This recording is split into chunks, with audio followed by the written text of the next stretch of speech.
সকালে সান্তোসের হয়ে মাঠে নামছেন নেইমার। যেভাবে ম্যাচটি লাইভ দেখবেন দেখুন। গতকাল 4 তারিখ নেইমারের রেজিস্ট্রেশন সম্পন্ন হয়েছে। এবার আর মাঠে নামতে কোনো বাধা নেই তার। সৌদি আরবের ক্লাব আল হিলাল থেকে শৈশবের ক্লাব সান্তোসে ফেরা নেইমারের বৃহস্পতিবার আগামীকাল 6 ফেব্রুয়ারি প্রথম ম্যাচ খেলবে বোটাফোগোর বিপক্ষে। সাও পাওলোর পাউলিস্তা সিরিয়া ওয়ান লিগের বোটাফোগোর বিপক্ষে সান্তোসের ম্যাচকে সামনে রেখে সোমবার 3 ফেব্রুয়ারি থেকে অনুশীলন করে যাচ্ছেন Brazilian football superstar Neymar junior. 16টি দল 4 গ্রুপে ভাগ হয়ে লড়ছে লিগে।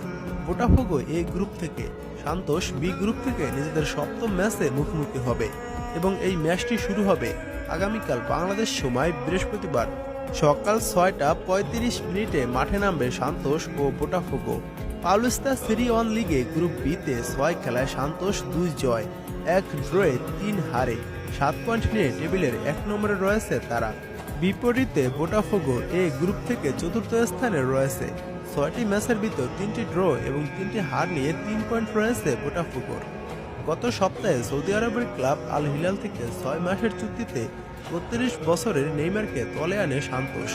2009 সালে 17 বছর বয়সে ব্রাজিলের এই ক্লাব থেকে ফুটবল ক্যারিয়ার শুরু করেন নেইমার।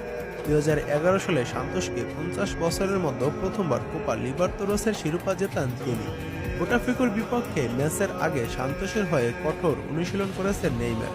পুরো ম্যাচ না খেললেও 30 থেকে 40 মিনিট অন্তত মাঠে দেখা যাবে নেইমারকে, সেটা নিশ্চিত হওয়া গেছে।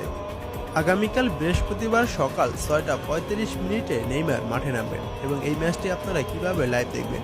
এই ম্যাচটি আপনারা চাইলে খুব সহজে লাইভ দেখতে পারেন। আমি স্ক্রিনে 2টি অ্যাপসের নাম দিয়ে দিয়েছি। এই 2টি অ্যাপস থেকে যে কোনো একটি অ্যাপসের মাধ্যমে আপনারা সান্তোসের খেলাটি দেখতে পারবেন সকাল 6টা 35 এবং অ্যাপস দুটি প্লে স্টোরে পাবেন না, অ্যাপস দুটি পাবেন গুগল বা ক্রোম ব্রাউজারে। সেখানে গিয়ে সার্চ করে অ্যাপস দুটি ডাউনলোড করে নেবেন।